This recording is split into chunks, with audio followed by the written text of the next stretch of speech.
Vino una de las fundadoras de la Asociación Abuelas de Plaza de Mayo y su presidenta histórica. Señoras y señores, con nosotros, Estela de Carlotto.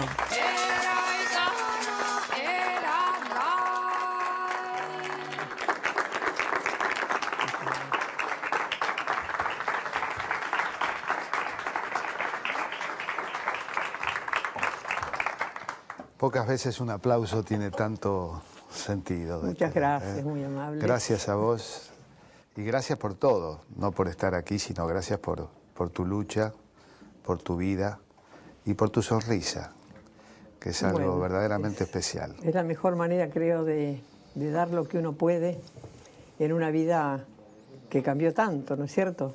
Yo, aparte de ser ama de casa y tener 4 hijos, era docente, o sea que no era que estaba metida en mi casa solamente viendo pasar la vida, sino que también estaba ejerciendo lo que fue mi vocación.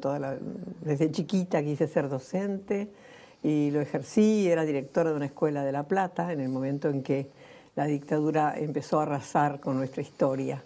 Y también quiero aclarar una cosita, no soy de las fundadoras. Las fundadoras son 12 abuelas que empezaron un tiempo antes que yo me incorporara, porque cada abuela, cada madre buscó en soledad primero, con miedos, con desconocimientos, golpeando puertas, pensando, digamos, muy inocentemente que quizá esas personas importantes podían darnos respuestas que nunca nos dieron. Y ahí nos fuimos encontrando. Yo ya cuando ingresé era por la época en que Laura desapareció y recibí un buen consejo de mi consuegra, la señora Nelva Falcone, la mamá de María Claudia Falcone, sí. Somos familia. Y me dijo, Estela, de la noche de los lápices, ¿no? Exactamente, una de las desaparecidas, la noche de los lápices.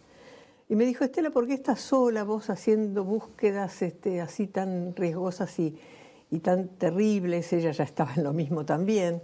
Si hay otras señoras acá en La Plata que buscan a sus nietitos. Y yo me incorporé un poco después de lo que pusimos como fecha fundacional, octubre de 1977. Yo entro en marzo, abril del 78. O sea que aclaro esto porque no quiero tener méritos que no son míos, sino de esas primeras 12 abuelas pioneras, realmente que iniciaron ese camino en eso que es ya una hermandad que no va a romper. ¿Están las 12 o no? No, algunas ya no viven, otras sí, y todas luchando todavía, todas luchando. Claro, ese es un tema, ¿no? El tiempo que pasa y que el reloj que corre porque no son jóvenes. Y me imagino que eso lo vivís de un modo especial, ¿no? Y sí, bueno, ya ahora en octubre vamos a cumplir 34 años. 34 años sobre las espaldas, sobre todo afrontar el cambio, ¿no? Porque yo, si bien era docente, siempre fui activa, me gustaba la justicia, desde chiquita tuve como un liderazgo así en la escuela primaria y además muy extrovertida. Era una persona criada y educada en dictaduras. De manera que muy lúcida no era muy lúcida, era bastante burguesa, conformista, no cuestionaba. No cuestioné la historia oficial cuando la enseñé, por ejemplo, ni tampoco la historia que me tocaba vivir con las marchitas, el comunicado número 1, y mi papá no trabajaba, yo no iba a la escuela. Y al día siguiente no recuerdo nada, salvo en algunos episodios fuertes, ya sea los obreros como los estudiantes. Entonces me encuentra así, no preparada, pero muy abierta, por otra parte, por mi condición de siempre rebelde ante la injusticia, y tratándose de hijos, uno ya se transforma en fiera, ¿no? Así que nuestros hijos, menos el menor, que ingresó a ser también parte de este sueño que tenían los chicos en el 70, él también estuvo, pero los 3 mayores eran más comprometidos y discutíamos bastante porque yo cuestionaba. Además, por el miedo quería Claro. que no hicieran nada, y el consejo era, no, ¿por qué no haces lo que hacía yo? Y, mamá, eso no sirvió para nada, hay que cambiar acá, hay que cambiar de raíz todo y rápido, no se puede esta injusticia social. Y es verdad, aprendimos de nuestros hijos, escuchándolos, limando esos miedos, ese de no te metas, estudiar, no hagas, y ellos el desafío, el compromiso y esa militancia, enseñándonos una nueva visión de la historia y mirando al futuro. Y yo creo que nos sirvió muchísimo ese aprendizaje para asumir esta nueva etapa que nos tocó desde esa época. Sí, lo sorprendente es ese proceso que va del dolor más profundo que uno puede imaginar, que es la pérdida de un hijo, a esta manera que has tenido de asumir la esperanza y el compromiso, ¿no? Esa transición. Yo creo que eso tiene dos ingredientes. Una, la personalidad de cada quien, ¿no? Porque hay abuelas que se quedaron llorando y no las conocemos casi. Igual estamos buscando a sus nietos y la verdad para sus hijos. Porque cada uno reacciona por lo que es, no se puede inventar algo distinto. Así que el ingrediente personal es uno. Y el otro yo creo que es el amor y el gran orgullo que sentimos por nuestros hijos. Porque todas esas charlas familiares, discusiones y aprendizajes nos fueron haciendo ver qué clase de hijos teníamos, tan jóvenes y tan seguros de lo que querían, ¿no? Entonces, esos dos ingredientes hacen que uno asuma este rol y para siempre, porque también el amor juega un rol muy importante, ese amor por esas vidas que nos quitaron, nos robaron. Yo creo que ya la historia mía es bastante conocida, se habla como si fuera, yo a veces me enojo un poquito porque digo, yo no soy la única, estamos las abuelas, ¿no? Mi vida fue mirar qué podía hacer justamente para reparar, no solamente en mi caso particular, sino en el caso de todos, una lucha colectiva, porque yo el duelo lo pude hacer, ya que el día que la mataron a Laura, que la asesinaron, 2 meses después que nació su bebé en ese centro clandestino de detención La Cacha, a ella la asesinaron y me entregaron el cuerpo, una cosa... ¿Eso ayuda a elaborar el duelo un poco más? Ayuda porque primero buscar todavía con esa esperanza de la vida a un hijo que no volvió hace 34 años. Es una angustia muy grande. La angustia de la muerte también es muy grande, pero es como que se concreta algo, se ve algo, se procesa. Uno recuerda esa cruel, casi cínica descripción de Videla sobre el desaparecido, ¿no? Que es como la cara del otro lado, pero este dolor de la ausencia absoluta, me imagino que debe ser. Exacto, sí. Hay otras abuelas que no han siquiera recuperado el cuerpo, abuelas y madres, por supuesto, la mayoría. La mayoría todavía está esperando saber, se ha formado hace muchos años y las abuelas somos parte de esa formación.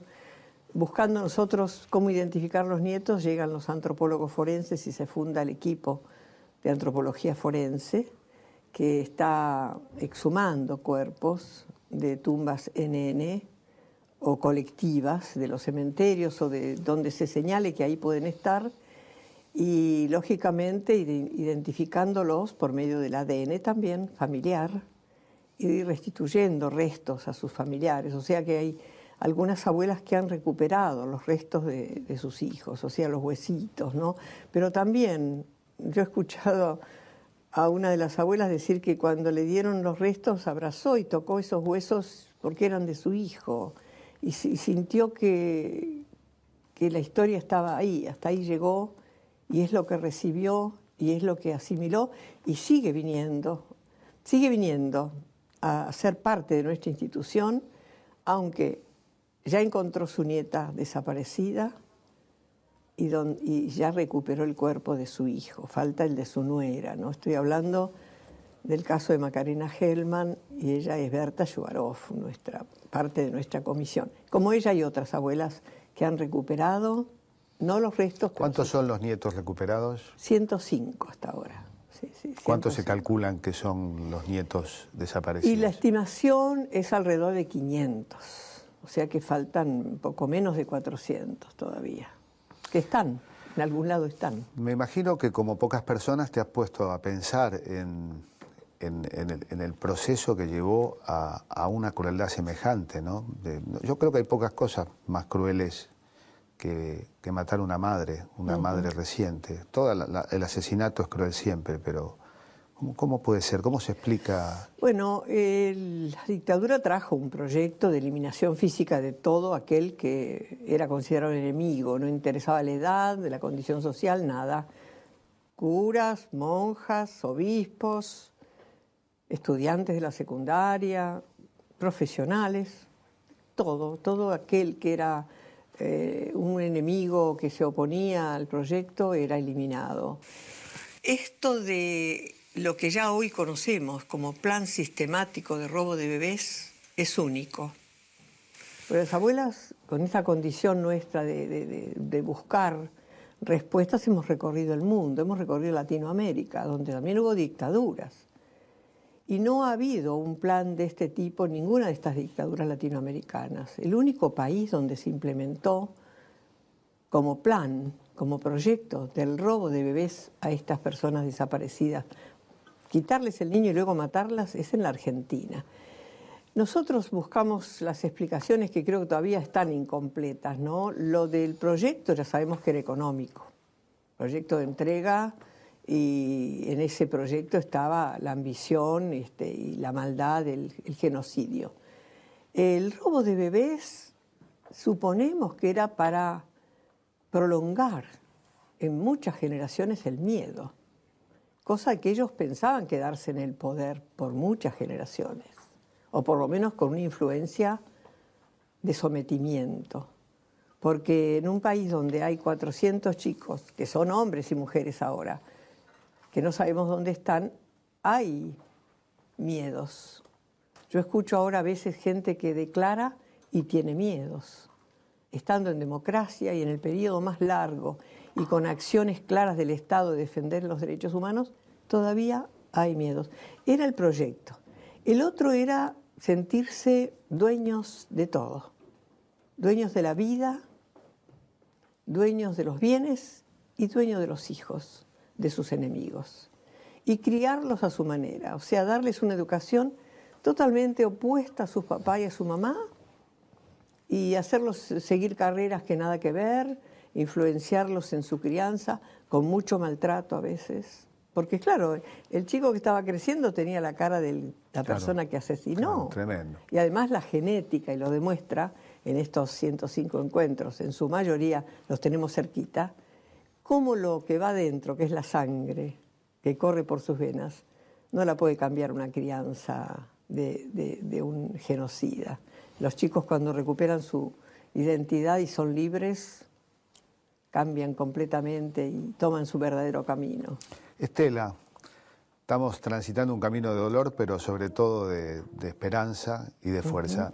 Y nos acompañan alumnos de la Universidad de Avellaneda, de la carrera de Periodismo y Gestión Cultural, y de la Universidad de Buenos Aires, de la carrera de Comunicación. Así que en el último bloque ellos van a hacer preguntas. En el próximo seguimos hablando. Con mucho gusto.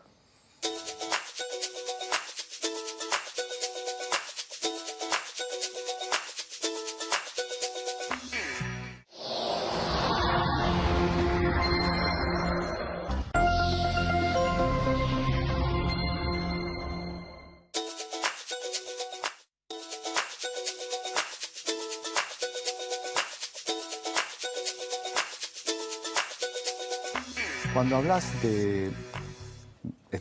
mencionaste, a mi parecer, un fenómeno que tiene que ver con lo cultural, es decir, que hubo un plan de genocidio y otro, diría yo, de culturicidio. Esto aparece todo el tiempo. ¿Pensás que permanecen residuos y condiciones como para que el nunca más imposible en algún momento para que haya alguna forma de retorno, no digo inmediata, que no, de ese horror? No, no, no. Yo creo, estoy segura de que esto no va a volver a repetirse, que esa fue la última dictadura. Primero porque el periodo más largo de la historia de democracia lo estamos viviendo. Yo lo estoy viendo como un sueño, porque esto para mí es nuevo, y para muchos, ¿no? Después porque hay toda una toma de conciencia social. Nosotros hemos hecho mucha docencia para llegar a todos los lugarcitos donde se podía, dentro de lo que se abrían puertas para que pudiéramos comunicarnos, para dar a conocer este tema, que por supuesto muchos medios lo negaban, lo ignoraban o lo deformaban. Así nace Teatro por la Identidad, Música por la Identidad, Deporte por la Identidad, Danza por la Identidad, Humor por la Identidad. O sea, tocamos muchos lugares y espacios que aún hoy son vigentes. Y salimos mucho a donde nos llamen, en cualquier provincia, en cualquier pueblito, ahí estamos, para conversar, no interesa con cuántos, porque esto es que se reproduce, que se comenta. Y en las escuelas secundarias, sobre todo, donde está esa semilla de 13, 14 años cuestionadora y preguntona, allí en la mesa de la casa se establece el diálogo con los papás, preguntándoles sobre esa historia, para que hablen, porque de eso no se hablaba. Hay una generación que quedó atrapada en eso, de esto no se habla. Las otras, las nuevas, están desafiando por su frescura, porque no están contaminados del miedo, sus papás, de que de eso hay que hablar, porque eso pasó, está vigente, porque todavía los genocidas, muchos están sueltos, porque falta juzgar a los civiles cómplices, y porque falta escribir la verdadera historia. La estamos escribiendo. Y cuando la historia se escribe y no se dejan hojas en blanco, no hay riesgos. No hay riesgos. Yo creo y estoy segura que no va a volver una etapa tan cruel como esta nunca más en la Argentina. Uno, sin embargo, ha detectado en la discusión política actual núcleos de resistencia que plantean el olvido, no mirar hacia atrás. Algunos otros recuerdan o reviven la teoría de los dos demonios, que tiene una subsidiaria más popular que es el Algo habrán hecho. ¿No detectás esos niveles de preexistencia todavía en la sociedad? Sí, pero muy, muy minoritarios y muy condenados también por la ciudadanía esclarecida. Yo creo que ya nadie les cree. Entonces yo digo, si el que dice no hablemos más, el que dice algo habrán hecho, por algo será, el que habla de la teoría de los dos demonios puede tener dos condiciones: o ser muy ignorante, no haber leído nada, no haber tenido contacto con la realidad y su ignorancia lo hace pensar o repetir lo que escucha, o muy malintencionado. Entonces los que son cultos, los que son parte de una sociedad activa, que digan que hay que olvidar, o que hubo acá una guerra que no hubo, que hubo dos demonios que no hubo, son malintencionados, son gente mala.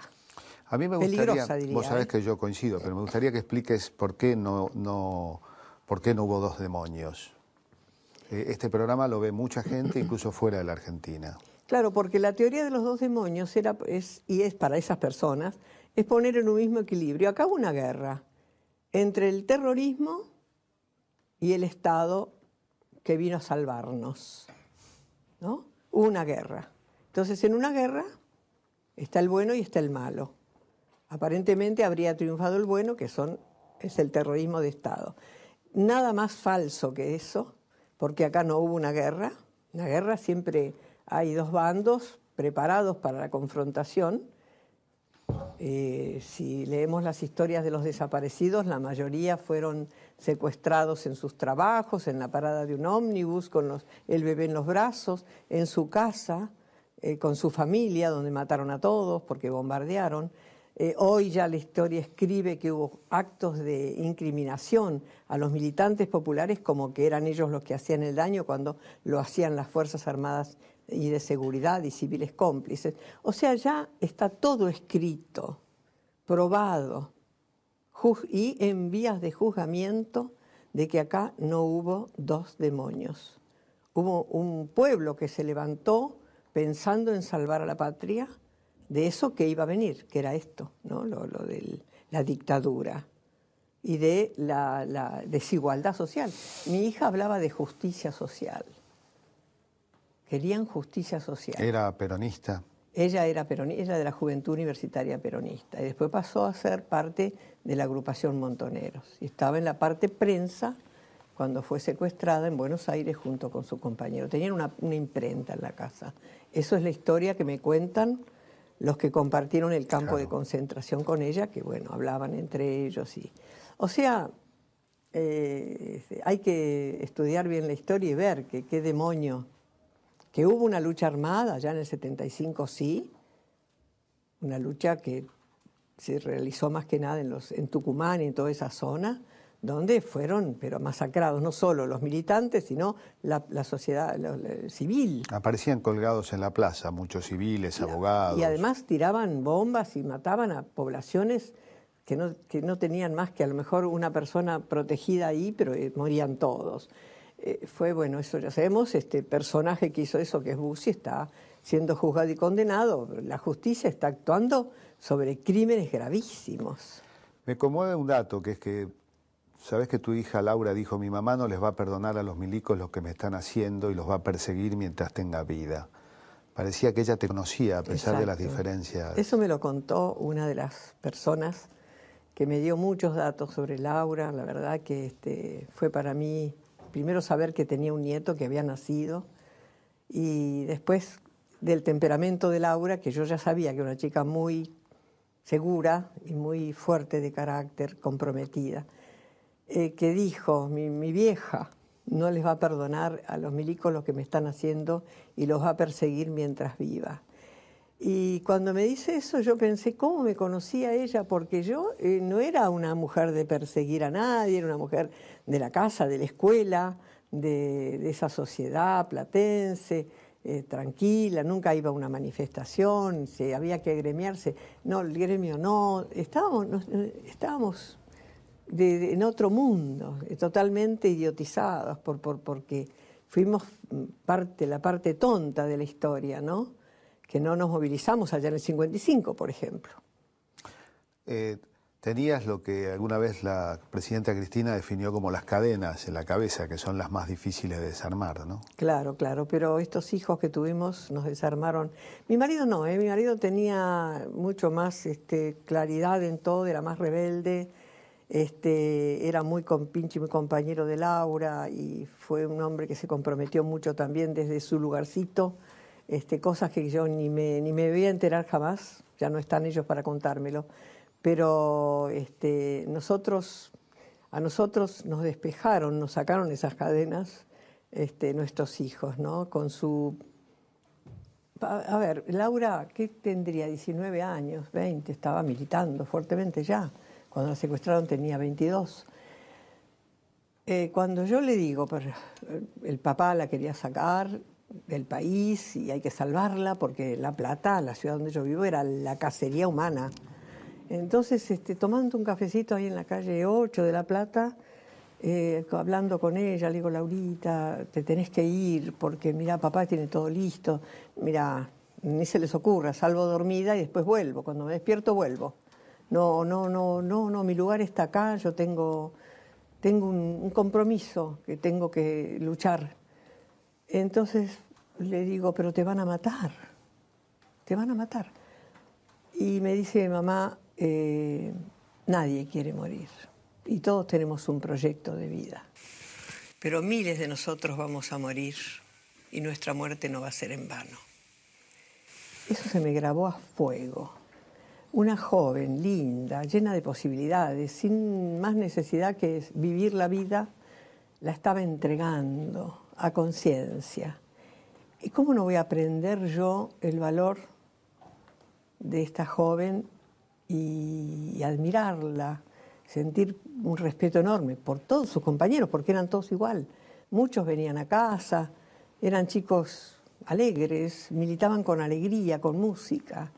Y yo digo, qué generación, ¿no? Y dieron la vida y no fue en vano.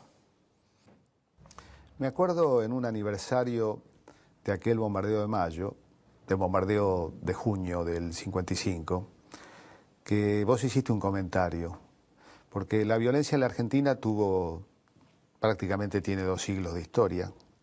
Creo en lo personal que vivimos el periodo menos violento de esa historia. Y ese bombardeo de junio te llevó a vos a reflexionar, porque vos eras joven cuando ocurrió.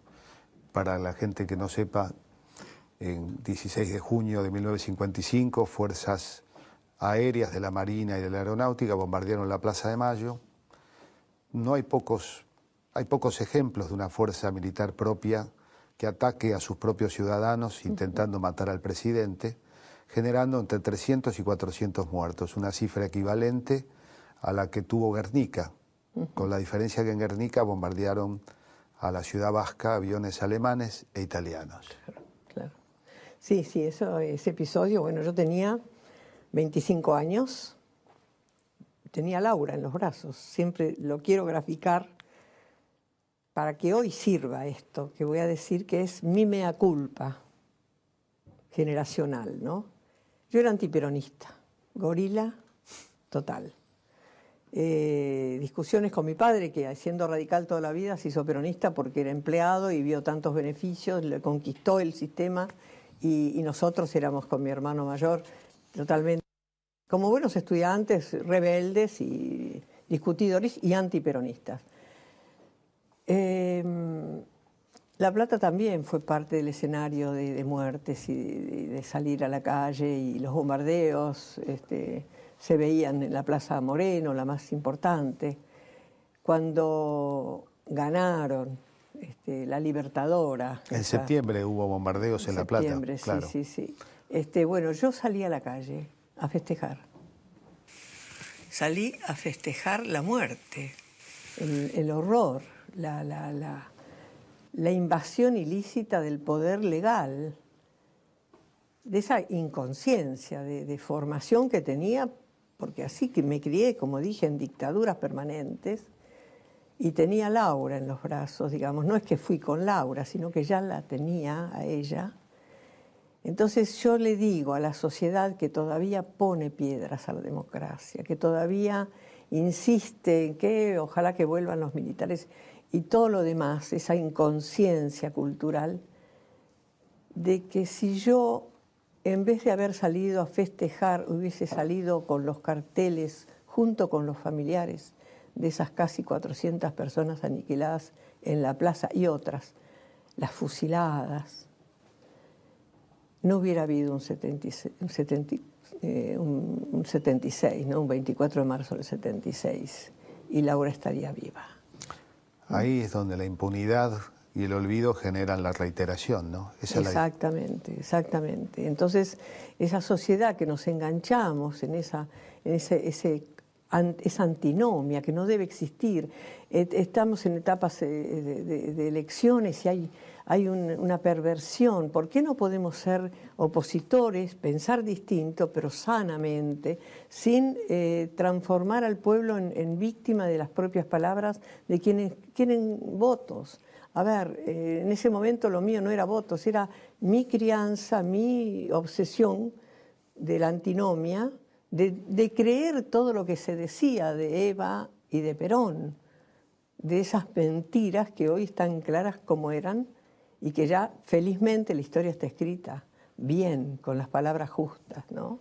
Entonces, ese es mi mea culpa, pero primero porque lo siento y después porque quiero que se piense la responsabilidad social que tenemos en la historia de los ciudadanos del país. Desde la vuelta de la democracia, tu lucha ha convivido con distintos gobiernos. Ha habido distintas políticas oficiales. Me gustaría que hagas una breve recorrida por ellas, desde Alfonsín, pasando luego por el menemismo, de la Rúa y la aparición de este verdadero cambio en materia de derechos humanos que significó la presidencia de Néstor Kirchner y la continuidad de Cristina. Bueno, lógicamente el país entero festejó el advenimiento de la democracia en diciembre del 83. Estábamos todos en la Plaza de Mayo con nuestros carteles, los organismos de derechos humanos y la sociedad, sin interesarnos el partido al que pertenecía el presidente electo, porque era volver a la etapa constitucional y sostenerla. Y lógicamente la institución Abuelas decidió, lógicamente, cambiar de posición. No era lo mismo estar frente a una dictadura que ahora frente a un gobierno constitucional con el que queríamos tener diálogo. De hecho, lo iniciamos, tuvimos un diálogo, colaboramos en todo el proceso del juicio a los comandantes, en todo lo que contiene lo que fue la CONADEP en cuanto a nuestros testimonios, a ser parte de la contribución de que se escriba la historia. Bueno, desgraciadamente con el primer gobierno vinieron leyes de impunidad muy cuestionadas y aberrantes porque nos sometieron a convivir con los asesinos. Seguimos luchando ya sin perder nuestra presencia como institución de Abuelas, pensando al principio que íbamos a desaparecer porque el Estado se iba a hacer cargo y nosotros colaborar nada más. No, nos dimos cuenta que teníamos que seguir siendo parte activa. Y bueno, el segundo gobierno, Menem, también nos recibió, el indulto no, dijo yo voy a hacer lo que sea mejor para mi pueblo y dio el indulto. El diálogo con él también existió, conseguimos algunas cosas, tanto con Alfonsín, el Banco Nacional de Datos Genéticos, con Menem, la CONADI, la creación y fortificación de la Secretaría de Derechos Humanos. Pero bueno, vinieron después etapas muy duras, muy negras, y los gobiernos que siguieron realmente, no tengo memoria, hemos hablado también, pero de la Rúa, los 5 presidentes, el otro que estuvo un año nada más, que también hubo un diálogo, o sea, nunca cerramos las puertas del diálogo. Ahora, sorpresivamente viene un presidente con un apellido tan difícil y desconocido que la expectativa era seguir dialogando. No necesitamos pedir audiencia, nos convocó, y a partir de ahí se estableció un lazo de amistad de todos los organismos de derechos humanos con el doctor Kirchner, donde entramos a la Casa de Gobierno como si fuera nuestra, ya estamos totalmente involucradas, con Cristina también, por supuesto, y cada vez más, en el tema de ser atendidas, entendidas, darnos soluciones, ser consultadas, convocadas. Entonces a veces nos ven en la primera fila de los actos, que no es del tema de la dictadura, sino es que se van a entregar viviendas o se va a inaugurar un hospital y son todos derechos humanos también, y ahí estamos en primera fila. Entonces, ¿qué dicen los malintencionados? Ay, pero ustedes son kirchneristas, ustedes están... Nosotros estamos apoyando con todo el alma una gestión que está haciendo las cosas muy bien, que está resolviendo problemas esenciales del pueblo que gobiernan. Entonces, ¿cómo no vamos a estar participando? Si esa persona la votamos o la votaron para que esté allí y está haciendo las cosas bien, ¿qué vamos a hacer las enemigas permanentes del Estado? Casi como una continuidad, porque hay que estar...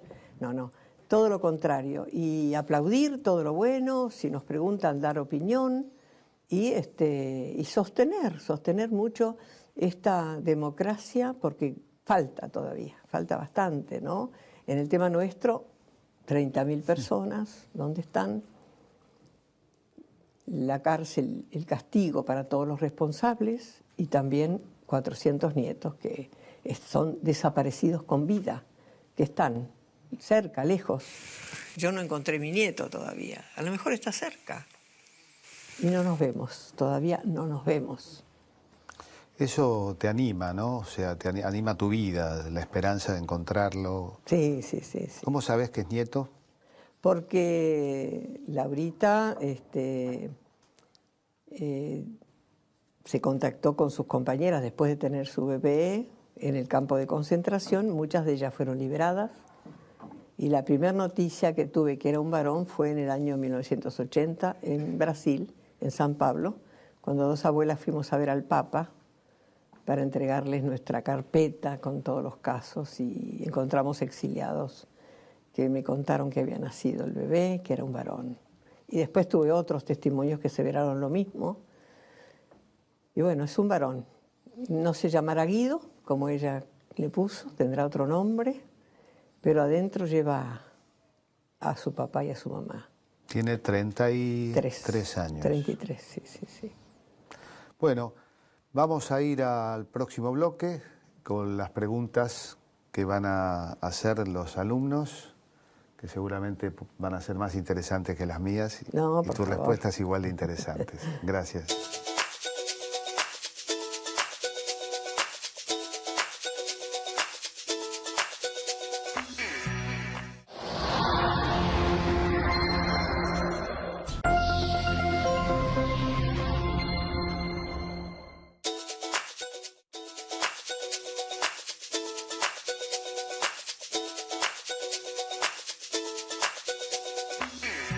Después de la Segunda Guerra Mundial, el filósofo Teodoro W. Adorno dijo una frase muy provocadora. Dice, después de Auschwitz no se puede escribir poesía. Entendía que había fracasado todos los ideales humanos, que era imposible. Era como un reconocimiento de una derrota moral tremenda. ¿Vos qué opinás de esa sentencia? ¿El arte puede ser ajeno al horror?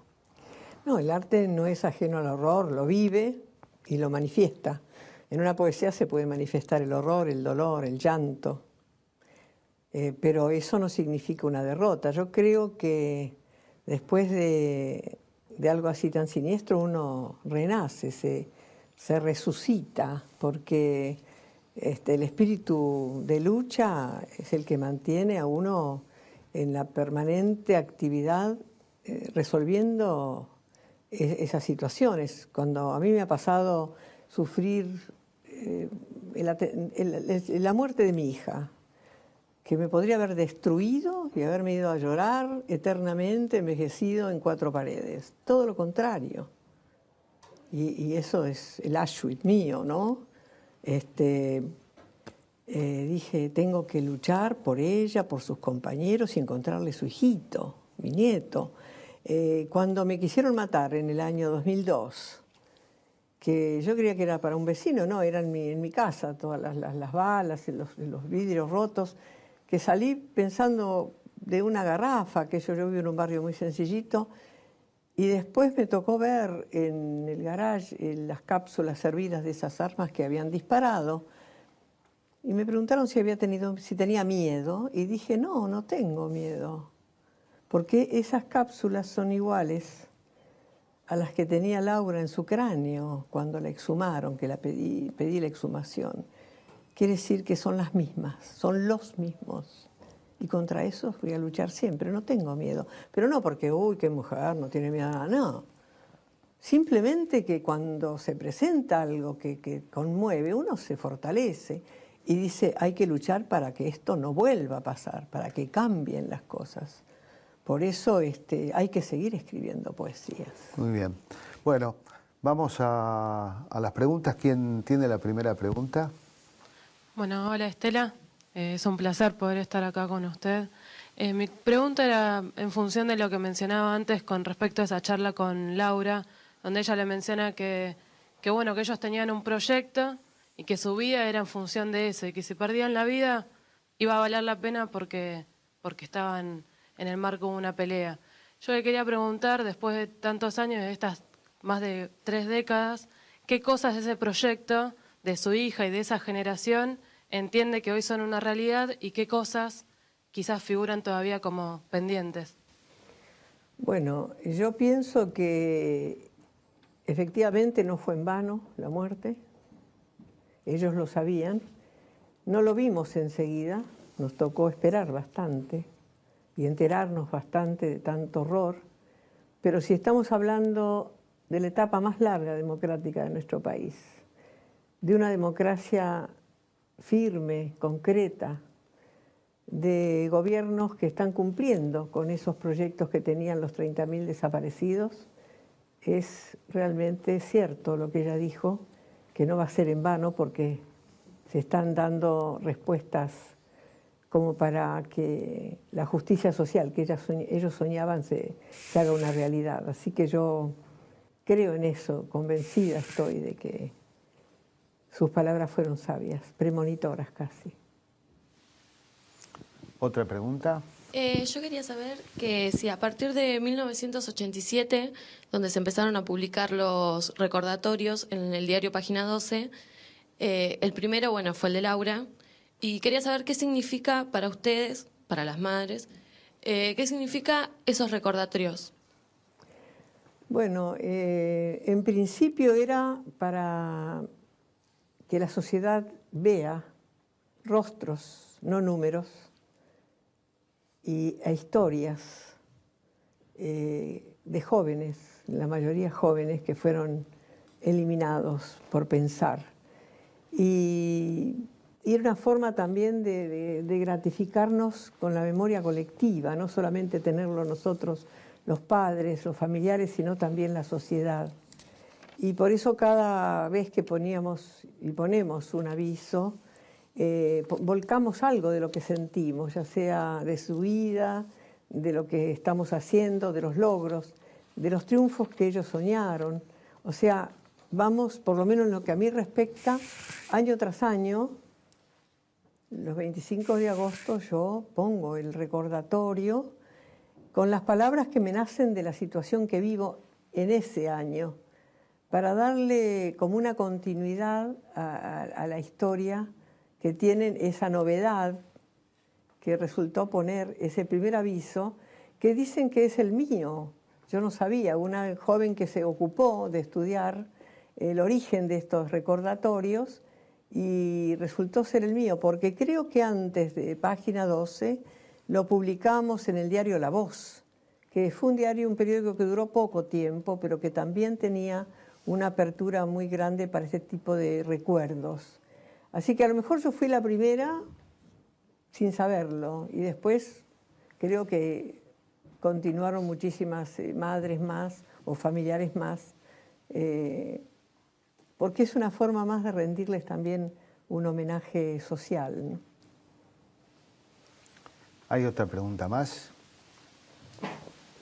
Hola Estela, ¿cómo te va? ¿Qué tal? Bueno, yo te quería preguntar en relación a ¿qué le dirías vos a la juventud que hoy en día, digamos, se caracteriza por esa rebeldía, afortunadamente, pero que no logra comprender el momento, la complejidad del momento histórico en el que vivimos y por lo tanto no logra ver las conquistas populares alcanzadas en estos últimos años?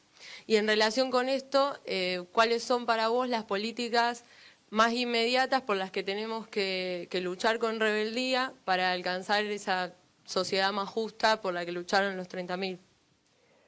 Bueno, el lenguaje depende de con quién estamos hablando. Una cosa es hablar con chicos de 20, 21 años ya adultos y hablar con chicos de 11, 12 años, que son los que tienen esa fuerza cuestionadora hacia la familia y hacia sus maestros.